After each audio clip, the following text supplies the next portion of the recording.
So this is Dr. James Leu, and with my co-host, Mr. Link, Nicholas Link, otherwise known as Link, otherwise known as Nick.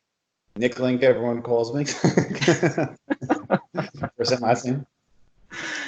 Yeah, so this is exciting. This is our video podcast, first episode.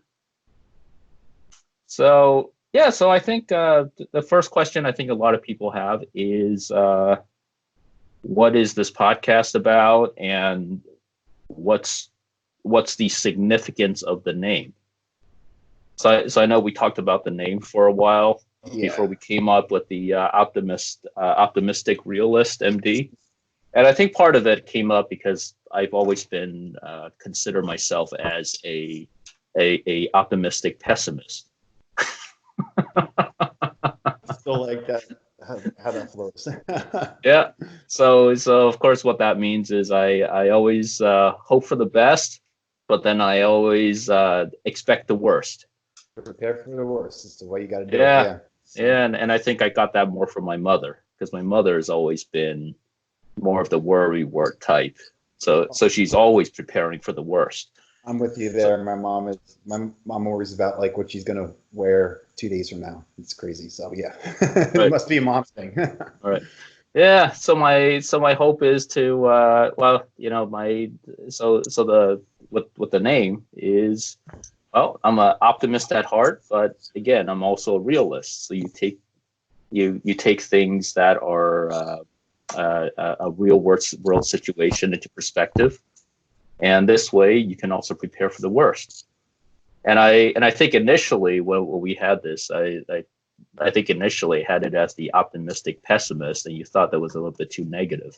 Yeah, more pessimism. Like, I feel like it could deter some people, but some people are pessimists at heart. So I don't know, but I like the realist. The realist is like because unfortunately there's a lot of pessimistic things in realism, so it kind of entitles both ends of everything, I feel. Yeah. Yeah. Yes. You could also call it. Yeah. And part of the reason for the name too is, in my opinion, and probably from your experience with medical culture too, is I just don't think it's heading in the right direction. Yeah.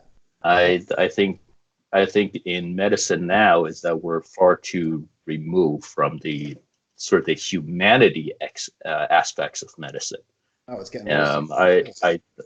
I think from my experience from being a physician, and from your experience with your extensive experience with the whole medical the medical system, as you can see, is people are getting less and less significant. Mm-hmm.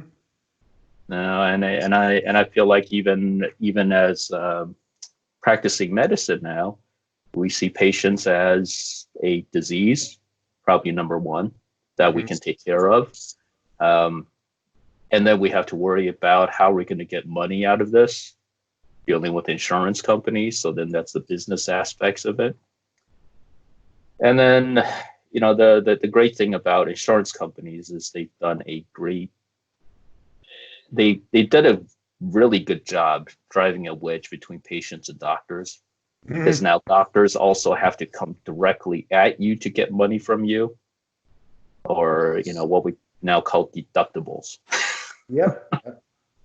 So this makes the practice of medicine it's becoming more of a burden, and I think it's with all these changes, and also with the more administrative tasks, that chronic medical record, is that doctors are, the physician burnout rate is at an all-time high. Yeah. I don't know how many doctors I know who have quit medicine and done something else. Because it's becoming a numbers game, pretty much. Right. Because if it's going to be solely a business, why would I be a doctor to run a business when I can be a hedge fund manager and make millions more? Yeah. So, putting in the same number of hours. Right? Doctors like you are in it to help people out, and it's these insurance companies are just making it more about turnover, patients make more money, less patient-doctor interaction. It's that, you know. So Hmm. hopefully we can get something fixed, especially after all this going on. Yeah. Mm. Yeah. So yeah. So the whole point of this podcast, and this is why I also I'm very grateful that you decided to do this with me. Start Oh, this project out. Yeah, yeah. because I think that this is a way to sort of tie medicine back to the basics, the Mhm. humanity part of it. I agree. Um, getting the view from not just the medical side, but also getting the view from your perspective. Yeah. As being your experience with the medical system, Hmm. and also the hope is that is well, one of the things I'm also thought, also would weigh heavily on my mind is there are studies that show that most doctors don't even recommend their kids being doctors. I yeah, Yeah. I think the statistics is very disturbing. I think 9 out of 10 doctors don't even recommend their kids becoming doctors. I mean, also on top of that, with I don't know if you had to deal with the student loans that you come out with, and then, I I mean, it's competitive. So, like, if you want to be an orthopedic, you got to be really freaking good to Right, be successful because a lot of people want to be orthopedic. So you got that right, whole aspect. And so I actually yeah, see a lot more, like a lot of my students that I teach in the medical arts field, like I would say 75% of them, they want to do nursing or physical mm-hmm, therapy. mm-hmm, That's there. Like very few people are like, yeah, I want to be a doctor, which is sad because we still need doctors. yeah. And that's the hard part is because of all the effort you have to put into it, the money you put into it, is Mhm. that you really have to love your field, Yeah. in order to be able to justify putting all that effort and financial resources into. Hmm. I'm still optimistically hoping, but of course, being a pessimist at heart is I'm hoping that things will change so that I can have my kids. I can tell them, hey, look, it's great to be a doctor. Yeah. I mean, Things got to change. They have to. Like yeah, I can't see it getting any worse, honestly, yeah, but it's it's in certain ways it's very frustrating. But I think in certain ways, I mean, if you look at it, is not everything is that bad. Is it's still a fairly well respected profession, I think it's very well respected. Like we right? have, Right. I told you, like when you asked me, because you're someone I look up to greatly, because you not only improved my quality of life so much, you just worked with me like and for so many years, and like they just talk to me like a normal human being to figure out like what would work, what didn't work, and you don't really get that from much doctors anymore. Yeah, So and that's the aspect that I enjoy. yeah. That's what I enjoy about medicine is I enjoy the human interaction. Oh, just one quick thing. The reason why Nick is not here in my little makeshift studio behind me here, in my office at home, is because we are under quarantine. Because well, not we're not personally under quarantine, but Yeah. the whole state is under quarantine because of the coronavirus. Yeah. So yeah, so it'd be great for you Yeah. to have you here in Be in person. person. Yeah, Yeah. it's gonna be a lot of fun. Yeah. Yeah, so now we do what the next best thing is. We can use the internet. Yeah, so one of the things I just want to touch on quickly is the sort of the goal of this podcast. Okay, the goal of this podcast is, well, as I mentioned, is to bring the humanity back to medicine. Okay, get a more personalized view of medicine from myself, from other doctors. I'm hoping I can convince to come onto the channel here to speak with us about their experiences as a doctor, also to gain more knowledge. The other thing too is to provide education for anybody who's interested in terms of certain different aspects of medicine. from my end, mostly the endocrine aspects of it. Okay, because endocrinology is sort of this mysterious field that nobody really knows what it entails. Awesome. and, and, I'm one and of it, those patients who love this endocrine system, and with students hate it because when I teach it, I really go into town with it. But it's a fascinating system because there's multiple ways to solve a problem. You know, it's different approaches, which is makes it difficult, but I think that's why it's fascinating. yeah, and the great thing about endocrinology is that it actually encompasses almost every single system in the body. You know, because when you deal with hormones, when you deal with these signaling pathways in body, is that you find that nothing is actually isolated. Everything works together. Yep. For example, the thyroid. You know, one of the things I deal with a lot, thyroid. Well, thyroid hormone doesn't. It's not just for metabolism. Okay, you need adequate amount of thyroid hormone for your body to function normally. Okay, your heart needs an adequate amount of thyroid hormone to beat normally. Okay, your kidneys need an adequate amount of thyroid hormone to filtrate or to filter out any type of chemicals or liquids properly. And your gastrointestinal tract needs a certain, the right amount of thyroid hormone to function normally. Yep. So that's what I find exciting. What I find exciting about this field is that nothing is isolated. Everything is together. So it just sort of forces you, when you deal with endocrine conditions, is that you're not just dealing with, one single area of the body or one single system, but you're dealing with the whole body in general. Yep. Okay, and then we get somebody as complicated as you who encompasses, everything in the endocrine textbook. Yeah.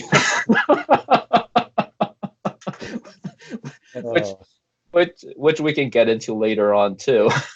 Yeah, for sure. Yeah, because I think I think we're very helpful. And I'm very grateful that you're willing to do this. Is to share your story with people out there. Oh no, I mean, and I would love to, because there could be someone in my similar situation and not knowing what's wrong with them. Like, I literally felt like crap, but I was just like, oh, this is normal because I'm working now and I'm going to be tired all the time. So it's like, except I had multiple symptoms. But no, if we could reach other people, and like, I'm finally at the point in my life where like I'm not ashamed of like the medications I have to take, because it's making me normal. It's not like anything special. It's just unfortunate. It's a part of my daily routine now that it doesn't even faze me. Yeah. Well, I mean, since we're on the subject, so I guess we'll start from the top. How long have we known each other now? I think 11 years, right? Because this is my 11th year. This is my 11th year teaching, and I was diagnosed right after I finished student teaching, and I was at Montville. So yeah, 11 years. That's crazy. So yeah, pretty much. I definitely don't feel that young anymore. You still look the same, actually. So it's. I had the long blonde hair, remember? Oh yeah. We used to have the surfer look going on. Yeah, you see me through my many different phases of looks. So no, what happened was, I think I was sick at one time, and I just went to like a immediate care center, and they were like, "Oh, it's been a while since you had full blood work done. Do you want to do it now?" I was like, "Okay." So they just did it, and then I was always into exercising and like staying fit and like all this kind of stuff. But I was always like a skinny dude. I always had a hard time putting on muscle, and I was like, "Oh, whatever. That's just because like that's my genetics." So obviously, like I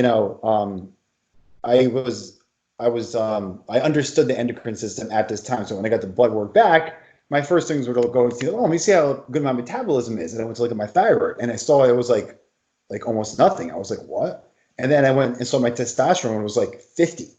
Right. Normal range is like what, 300 to 900. What's measured in?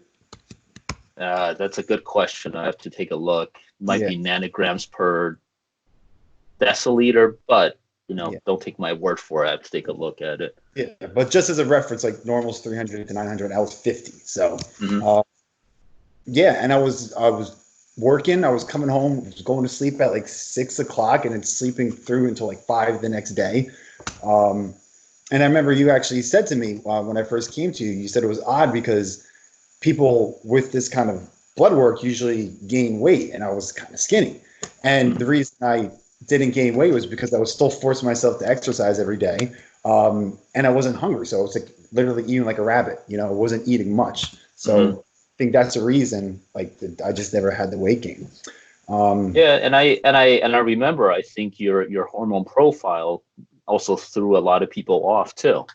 Yeah, yeah. Because for example, in terms of your thyroid, the thyroid index that we always look at is the TSH level, Hmm. or the thyroid stimulating hormone level.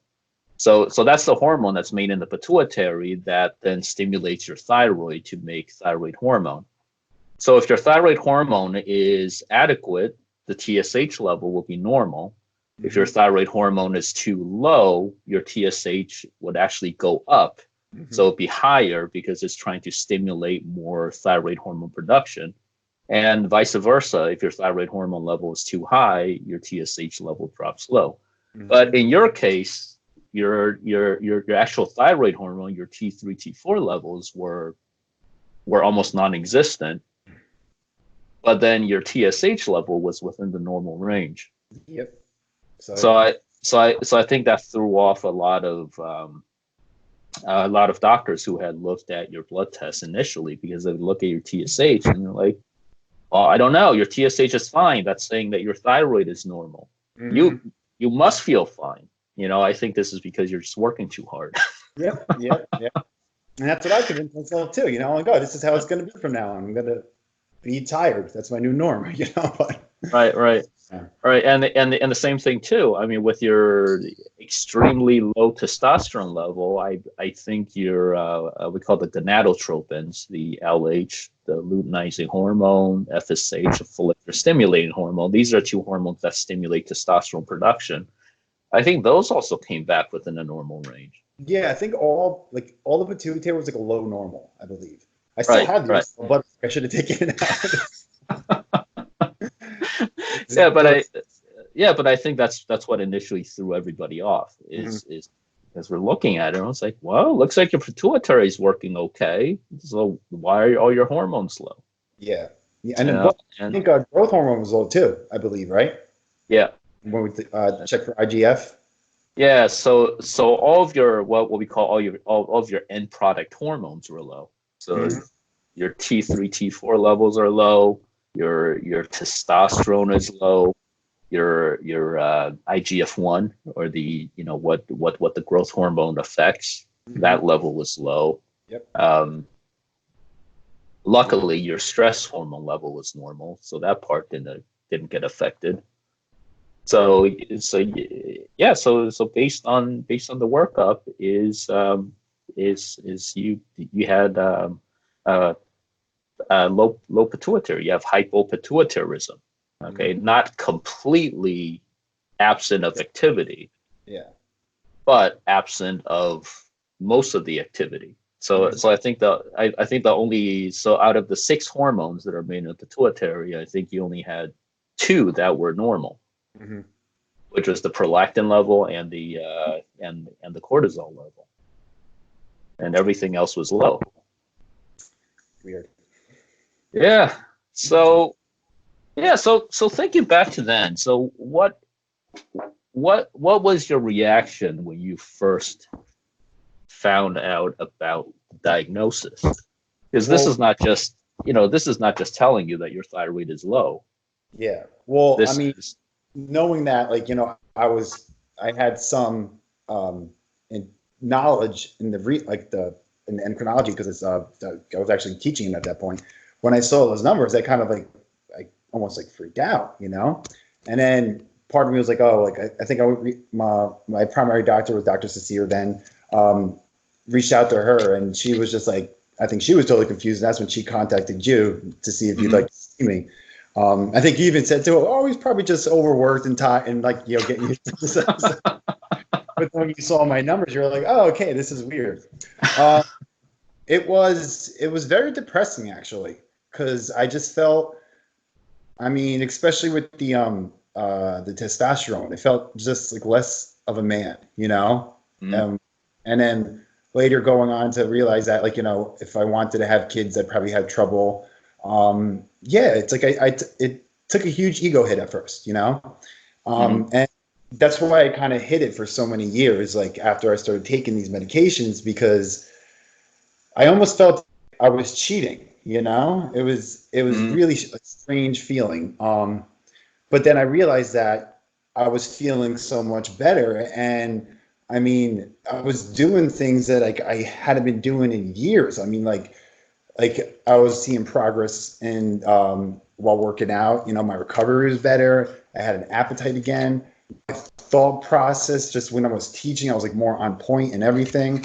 And then I would honestly say it was maybe like as early as 2 years ago that I finally just accepted this, and like, would just come out and tell people, be like, I have to take this and that mm. because my pituitary doesn't work. And it's like, I'm accepting it now, and if Right. anything, I'm very grateful for it and for finding you, because my quality of life like improved by like 150%. So Yeah. I think that's a thing too. Like some people, they're afraid to share that information, especially, telling someone like you have to take supplemental testosterone because you don't take it. And some people, I just feel like, oh, he's taking steroids, whereas like, no, Yeah. I work out a lot, I eat very clean, and that's why I'm in decent shape. It's not because I'm taking testosterone. So I Right. guess that could have also just been in my head too, but it's just it took me years. Yeah. What, 8 years to get used to? And then Yeah. finally just accepting it. Yeah. And that's a lot of things. That's the thing with a lot of these chronic conditions too, is sort of the negative stigmata associated with it. Mm-hmm. Well, especially because when you were diagnosed, I mean, you were barely into your 20s at that time. Yeah, I think I was 22 maybe, or no, 20. 22. No, 24 I started teaching. So it's 24, yeah. Yeah, 24. So Yeah. of course that's the age range that you're supposed to feel invincible. Yep. I just felt like And crap. Yeah. yeah, yeah, and then being told that your pituitary doesn't work, and then you have to Yeah. go on these hormones for life. Yeah. I mean, I mean, I can only imagine. I can't even imagine what. Yeah. Yeah. It was Yeah. yeah, I definitely felt nauseated when I first found everything out, but Mhm. I just had to accept it and do it I can to make myself feel better. So and that's when I Mhm. worked with when we got to that point. It took a while, we kept adjusting, like, and you were saying like I was on like really high doses of thyroid, and had like low normal results. It was like I wasn't even responding to the medication almost. Yeah, yeah. It's well, as I said, you're the exceptional case. Yeah. Okay.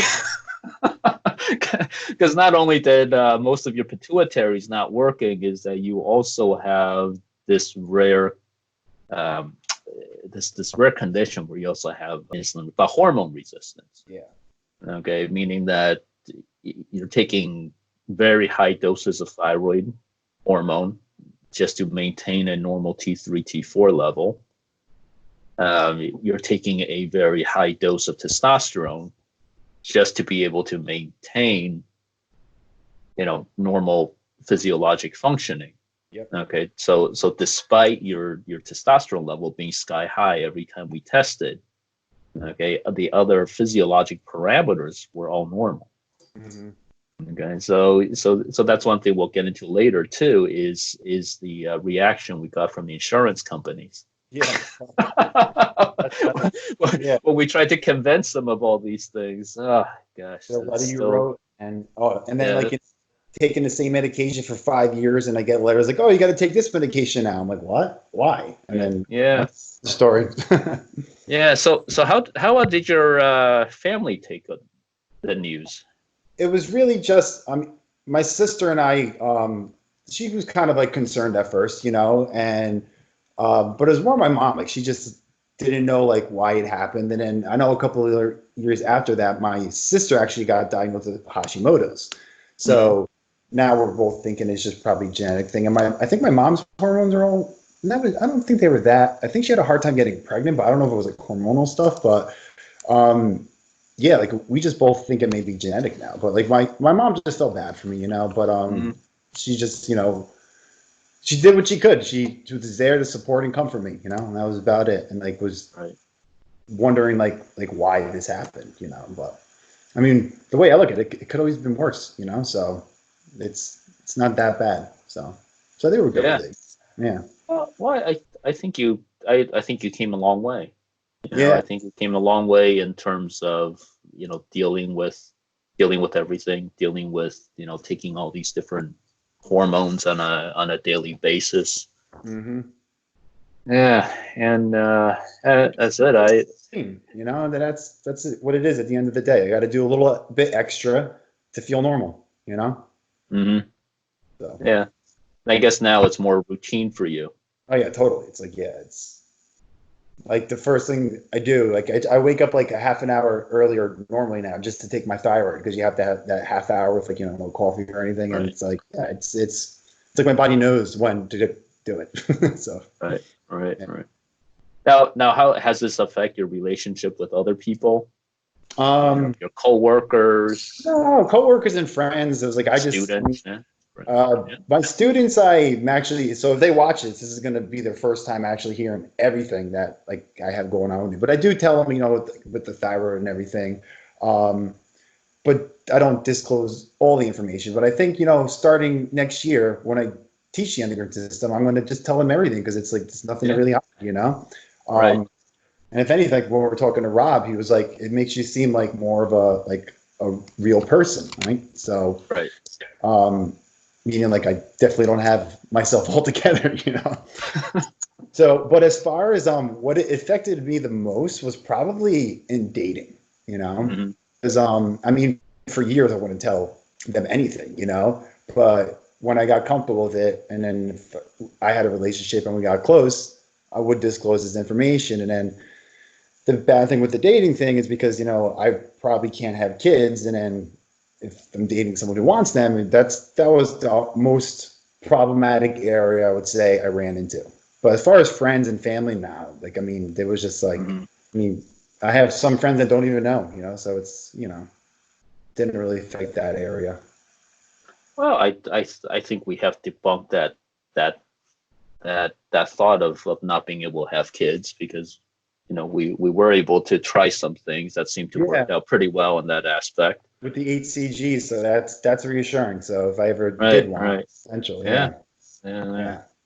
Well, you're still single, so I'm pretty sure there are a lot of people out there that are interested in your love life. Should I give them my number? No. Just post it on the screen. Although I think dating is virtually out of the question for anyone at this time. Do a virtual dating. Hey, well, I'd say 90% of dating is done on the internet, anyways. This is true. I mean, very few people actually go out to meet people now. You know, yeah. So I mean, you meet someone online, you got to eventually go out and meet them in person. You know, and I'm the type of person I'd rather do it sooner than later. Like I don't want a pen pal. You know, so but yeah, so. Like really at times like these, I'm like, I'm not even going to look because it's like, how long am I going to have to wait? 3 months from able to meet someone new, you know? Yeah. Coronavirus, so who knows? Yeah. So what challenges are you still having now? You know, with your, you know, with the pituitary, with the hormone resistance? Well, the biggest thing that I realize is that I get to a certain time at night and like I literally, it's like a light switch. I just crash, you know, and I'm really assuming it's just because the thyroid just like, you know, gets low because that's the one thing I take every day. But believe it or not, my sleep has improved greatly, you know, so that's one good thing. And I would say the other thing that you and I recently overcame was just doing the injections, you know, so I was doing in the thigh, the intramuscular injections. I would just be in pain for like 3 days afterwards, you know? And now we're splitting the dose and doing it subcutaneous. It's like the best thing ever. It's like, so it was life changing. So that was one thing I really hated, and I always got anxiety doing it. And if I would get a blood vessel and get the pulmonary embolism, and which I think I got a few times because I got the tight chest and, shortness of breath for like, 5 minutes and then it went away. But Okay. just knowing that, that was the biggest burden. Everything else is just like, it's subcutaneous and then popping a pill, it's fine, Well, let's talk about my least favorite topic, the insurance companies. Yeah. So we've had a lot of fun with the insurance companies over the years. Mm-hmm. You got to a point where I think you were on the phone screaming and yelling at them, right? And they still weren't listening. Oh yeah. But that's part of the frustration of medicine is now, insurance companies have more and more say into how you treat your patients.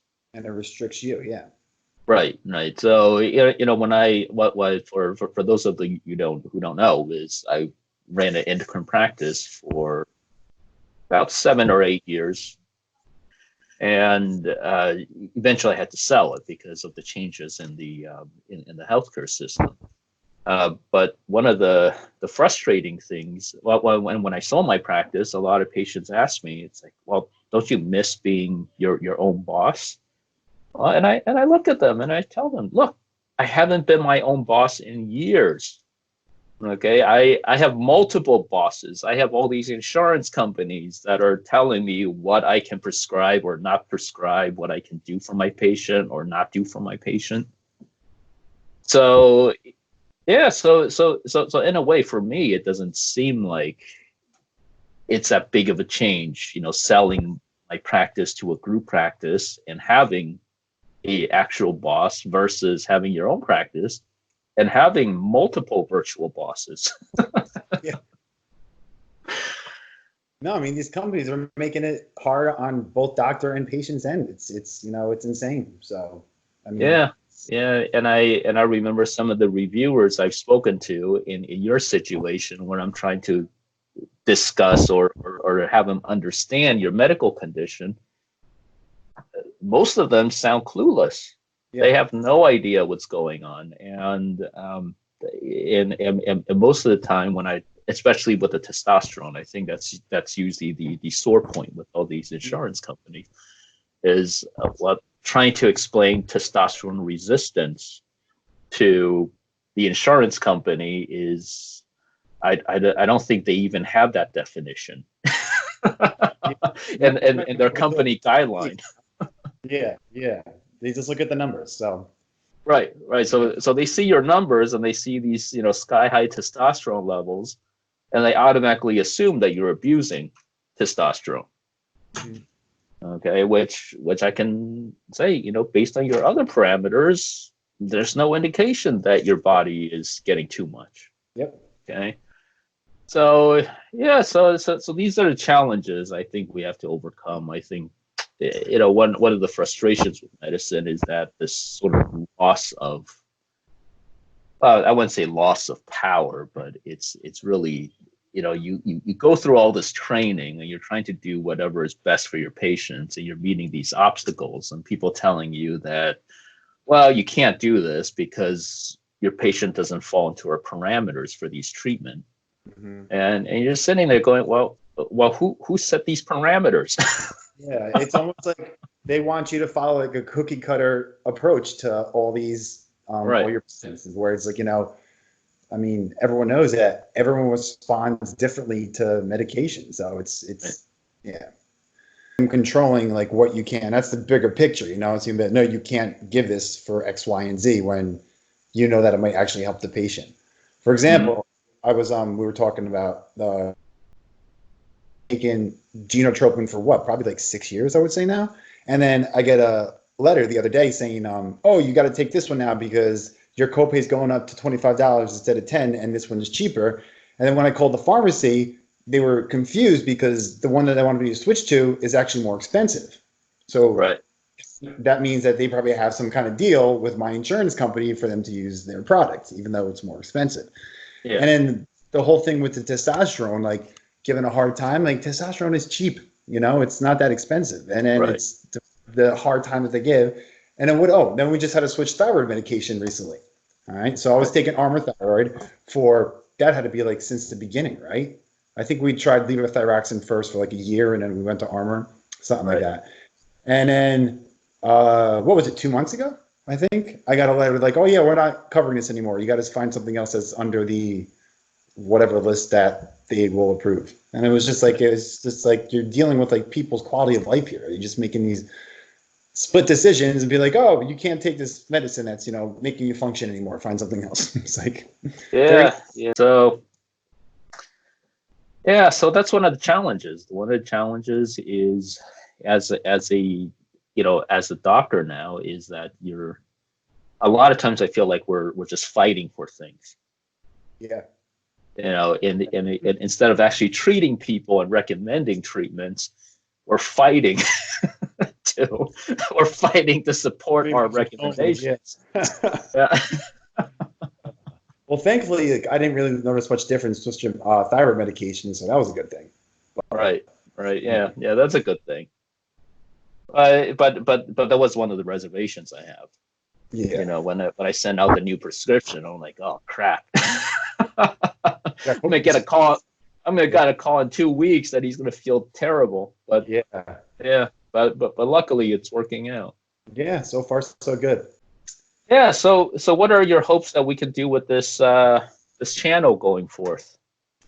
My biggest thing is just kind of just getting this information out there. Like even what I just disclosed about myself, and maybe someone is having similar feelings and they didn't know what's going on with them, and they may have something similar to rise. Because you even told me you've seen hypopituitarism on the rise lately, for you diagnosing. So there's people out there that they just don't know, and this information may help them. So, and also at home stuff we can do that that doesn't involve like getting medication.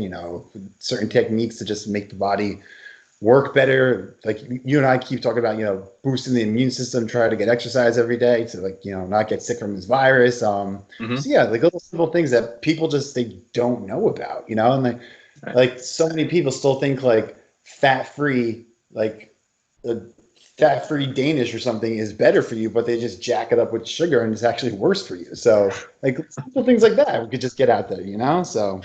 Well. Yeah. And I think the main thing is self-education is really just to get that message out there that people can start gathering more information for themselves so they can start making a better decision for themselves. And I mean, even if you look at nutrition, I'm hoping to get a good friend on for an interview about nutrition, but even nutrition is very confusing. What an experiment I did myself was on a long weekend, I decided to pull up every single documentary on Netflix about nutrition. Oh, that's conflicting. So conflicting. Yeah, and I think I pulled up maybe 7 or 8 of them, and I just had it running all weekend just to see what type of message people are getting out there. And it's extremely confusing because you have one documentary saying that you should eat only a plant-based diet. Okay, because this is how nature intended you to eat, and this is how your body functions. And then you look at another documentary, and they're boasting, the more of the ketogenic or paleo diet with high protein, high fat, and then that how vegetables, certain vegetables contain certain substances that can actually damage your gut lining. Well, as a general public, you don't know who to believe in. Because you're getting all these conflicting information out there. So that's one thing too. Is one thing is to maybe make sense of this. How people decode this a little bit better, and understand what it is that constitutes a healthy lifestyle. Okay, which goes beyond just nutrition. Of course, it has to be everything: nutrition, sleep hygiene, exercise. I just recently got into meditation. I feel like that's an excellent thing for people to do. yeah, mental well-being, Yep. which is another big thing, because now there are more and more evidence that your thought process actually influences your health. Oh yeah, yeah. So that's an interesting field. Hmm. People with more negative thought processes are less healthy than people who stay more optimistic. Yep. So that's what I'm doing. I'm starting to work more on my optimistic side and decreasing the pessimistic side. Yeah, There you go. The realist side, we'll call it the realist side. yeah, the realist side. Uh, Yeah. oh, look, time passes very quickly. We're already almost at the 1 hour mark. But Before we go, look who uh, just jumped up on my lap. oh, look, Say hi. it's your new cat. Yeah. Yeah, what's her name? Pepper. Pepper. Yeah. Black like pepper, right? Yeah. Yeah, but again, I'm very grateful. I'm very grateful, and I'm very happy that you're willing to step on board. Oh, it's an honor that you asked me. You kidding me? So Yeah, this is yeah, fun. help me with this project. Thank you so much for sharing your story with us today. No problem. I think you should be the case study for every endocrine student out there. Because It's I so because I because I truly think if they understand your condition fully, is that it basically covers 90% of the textbook. it does. It really does. I think everything, whenever I teach it to my students, I'm like, I'm like, oh, so this is what it means. They're like, how many things are wrong with you? I was just like laughing. But no, it is. Yeah, it's true. Yeah. All Nice. right. It's been fun. Till next time. Yeah, we had fun, and we will come up with better ideas for everyone down the line. Awesome. All right, take care. Stay safe. Optimistic realist. Optimistic realist. We're Yeah. out.